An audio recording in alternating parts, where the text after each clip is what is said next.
Hello everyone, আসসালামু আলাইকুম। আজকের পর্বে আমি আপনাদের তৈরি করে দেখাবো খুবই মজাদার একটি রেসিপি। এটা হচ্ছে আলু পরোটা। এই আলু পরোটাটা খুব সফট আর ফুলকো করে কিভাবে তৈরি করা যায় সেটাই আপনাদের সাথে শেয়ার করব। আশা করছি আমার রেসিপিটা আপনাদের কাছে ভালো লাগবে। আমি একটা বোল নিয়ে নিয়েছি, দিয়ে দিব 3 কাপ পরিমাণ ময়দা। এই আলু পরোটার তৈরি করা খুবই সহজ। বিভিন্নভাবে আমরা কিন্তু আলু পরোটাটা তৈরি করে থাকি। আমি খুব অল্প উপকরণ দিয়ে আপনাদের তৈরি করে দেখাবো। যে কোনো দিন তৈরি করেনি সেও কিন্তু তৈরি করে নিতে পারবে খুব সহজে। 3 কাপ ময়দা দিয়ে দিলাম, দিয়ে দেবো 3 কাপ পরিমাণ আলু। আলুটাকে সিদ্ধ করে আমি ম্যাশ করে নিয়েছি, খুব সুন্দর করে একদম মিহি করে নিয়েছি আমি, কোনো দানা নেই। এখন এখানে দিয়ে দিব পরিমাণ মতো লবণ, দিয়ে দিব সামান্য একটু শুকনো মরিচের গুঁড়া। আপনারা চাইলে এখানে কাঁচা মরিচটাও দিতে পারেন কুচি করে। দিয়ে দেবো 1 চা চামচ ভাজা জিরার গুঁড়া, দিয়ে দেব 1 চা চামচ গরম মশলার গুঁড়া, দিয়ে দেবো একটু গার্লিক পাউডার, এটা আপনারা চাইলে দিতেও পারেন নাও দিতে পারেন। দিয়ে দেবো বেশ কিছুটা পেঁয়াজ বেরেস্তা। পেঁয়াজটাকে আমি খুব সুন্দর করে ভেজে নিয়েছি। এখন এটাকে সুন্দর করে গুঁড়া করে দিয়ে দিব কিছুটা বাটারটা দিলে খুব সুন্দর একটা স্মেল বের হয়। আপনারা চেষ্টা করবেন দেওয়ার জন্য, না পারলে আপনারা তেলটাও দিয়ে এটা তৈরি করে নিতে পারেন। এখন এটাকে আমি খুব সুন্দর করে আলু, ময়দা এবং সব কিছু একসাথে ভালো করে মাখিয়ে নিব। আমি এখানে পানি দিব না, প্রথমে যদি পানি লাগে সামান্য একটু পানি দিব। শুধু আলুটা দিয়ে আগে দেখব, যদি পানি লাগে পরবর্তীতে পানি দিব। সুন্দর করে মথে নিব। মথে নিয়েছি, আমার পানিটা লাগেনি। এটাকে আমি আধা ঘন্টার জন্য রেস্টে রেখে দেবো, তাহলে আরও সফট হয়ে যাবে। ফিরে আসলাম আধা ঘন্টা পর, দেখেন কতটা সফট হয়ে গিয়েছে। আমি আর কিছুক্ষণ একটু মথে নিব। মথে নিয়েছি আমি, এখন এটাকে ছোট না মিডিয়াম সাইজের লেচি কেটে নেব আমি। আপনারা চাইলে ছোট বড় যে কোনোভাবেই এটা তৈরি করে নিতে পারেন। আমি মিডিয়াম সাইজ করে বানিয়ে নিব। সবগুলো আমি এভাবে লেচিগুলো কেটে নিলাম। এখন পরোটাগুলো বানিয়ে নিব। আমি কিচেন কাউন্টারের উপরেই বানিয়ে নিব পরোটাগুলো।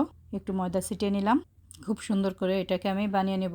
আমি এই পরোটাগুলো সব গোল করে বানিয়ে নেব। আর 4 সাইড একদম সমান রাখতে হবে, কোনো সাইড মোটা বা চিকন ওইভাবে রাখা যাবে না। 4 সাইডগুলোই খুব সুন্দর করে বেলে একদম সমানভাবে করে নিতে হবে। বেলে নিয়েছি, দেখেন কতটা চিকন করে আমি নিয়েছি। একেবারে মোটাও না, আবার একদম চিকনও না, রুটির থেকে একটু মোটা করে আমি বেলে নিয়েছি। এখন আরেকটাও আমি বানিয়ে নিব। আরেকটাও বানিয়ে নিলাম। এখন এগুলো আমি সেঁকে নেব। একটা প্যান বসিয়ে দিয়েছি চুলায়, এটা মিডিয়াম আছে। আমি পরোটাগুলো ভেজে নেব। আমি কিন্তু পরোটাগুলো হালকা তেলে ভেজে নেব, আপনারা চাইলে ডুবা তেলেও ভেজে নিতে পারেন। আমি হালকা তেলেই এই পরোটাগুলো ভেজে নেব।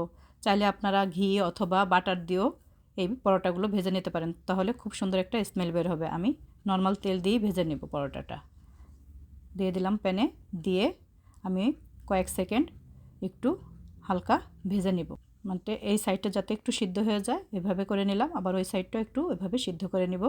নিয়ে আমি একটু তেল দিয়ে দেব, 4 সাইডে ঘুরিয়ে একটু তেল দিয়ে দেব। একটু তেল দিয়ে দিচ্ছি।